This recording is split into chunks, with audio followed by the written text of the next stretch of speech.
Well, my roller coaster obsession didn't really just start out of nowhere. And that's why I have decided to do this video today. I have really had a long way before I really became a proper roller coaster enthusiast. Now I'm gonna tell you people everything from my early childhood watching roller coaster videos on YouTube to current day. And before going through my roller coaster origin story, I really want to know your people's story in the comments below. Let's go all the way back to around 2005 to 2007. This was really the early days where YouTube started, and we had a desktop PC where me and my brother watched these point of views from America, and the most iconic one was Millennium Force going up that big lift hill. And one of the most iconic videos I can still remember to this day, and I can hear the music in the background. We had this countdown of the best American coasters. We had Medusa from Great Adventure, King Dakar, Top Thrill, and Millennium Force, of course. If I remember right, Top Thrill and King Dakar battled for the #1 spot, and King Dakar came out on top. But the most iconic thing about this roller coaster video was the blurry point of views. They were shaky, but you had this iconic rock pop music. It kinda sounded like this. Do, do, do, do, do, do, do, do. Please no copyright. Now back in 2006/7 we always visited every major theme park in Denmark, and it was awesome. But then the best year for new coasters were upon us back in 2008. This was the year where Djurs Sommerland opened their mega light coaster Piraten. But Forb Sommerland also opened the Gerslauer coaster called Lynet. And on top of that, Tivoli Friheden opened Cobra. Now many of us coaster enthusiasts know the story about Cobra, where the ride collapsed before opening and we just rode it 1 week after this incident.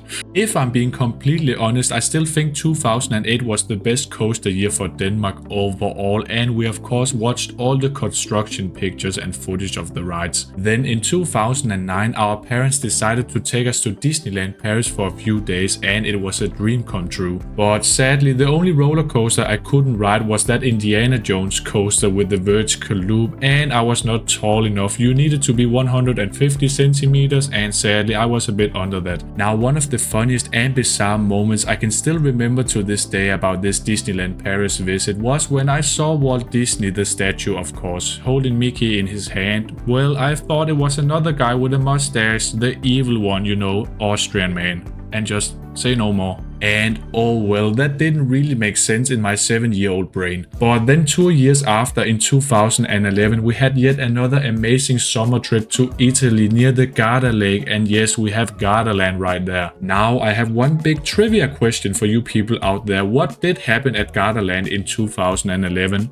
Well, we opened the Raptor, you know, the first prototype B&M wing coaster, and I tried it opening year. It was awesome. And oh well, back in 2011 I didn't really know about manufacturers or something like that. I just saw a cool looking wing coaster right here, and Raptor is just the best wing coaster in terms of near miss elements. It looks awesome. On top of that, in the fall season we also visited Heide Park for the first time, and yeah, Colossus Kampf der Giganten was just the best ride right here. Oh well, that huge Intamin prefabricated wooden roller coaster was the biggest roller coaster we had ever ridden right there. And 2011 was also the opening year for Krake at Heide Park, and this was our first B&M dive coaster. I can still remember that we loved Heide Park and the hotel/resort. It was awesome to stay there and eat the luxury food, man. Oh my goodness. Yeah, we visited this park again in 2013 and in 2014 for the opening of the B&M wing coaster Flug der Dämonen. But then I sadly hit those teenage years, and school and video games were the priority until 2020, then Corona hit. Well, we were all isolated from the world, but we still managed to take a trip to Hansa-Park for the first time, and this is where Svortes Kärnan really surprised us. Oh my goodness. And of course Flug von Novgorod. These two Gerslauer roller coasters are really one of a kind, dark, gritty, heavy theming, and awesome. Then our coaster fever yet again decided to kick in, and the next year 2021 we finally visited PortAventura World for Shambhala, Dragon Khan, you know, Furious Barco and Red Force. Oh yeah. And after 2 days at this amazing Spanish theme park, me and my brother both agreed on that Shambhala was the best roller coaster we had ever ridden, and we have never tried a hyper coaster before, so we loved the airtime. So after another awesome theme park visit, we decided to go deep into the roller coaster web, talking about manufacturers, getting the knowledge points and so on and so on. And this is where I was going to transition to roller coaster enthusiast. And then our first proper coaster enthusiast trip was in January 2022, and this is where we visited Phantasialand for the Winter Traum event. Even though Fly did open very late, it was still a one-of-a-kind experience, but then we rode Taron and then we decided, oh my god, this ride is way better. And oh well, I could talk forever about coaster trips, but in 2022 we visited Energylandia, Walibi Holland also, and the amazing Florida section, our first visit to America. For me personally, this 2-week Orlando/Florida coaster trip was the best I've ever been on, because we got those amazing Disney and Universal parks. We also have SeaWorld and Busch Gardens Tampa. Oh well, since then I've just been a very nerdy roller coaster enthusiast, traveling to different places around the world and trying roller coasters. Now, I really tried my best explaining my roller coaster origin story as quickly as possible, and if you did like this video, please consider subscribing, liking, and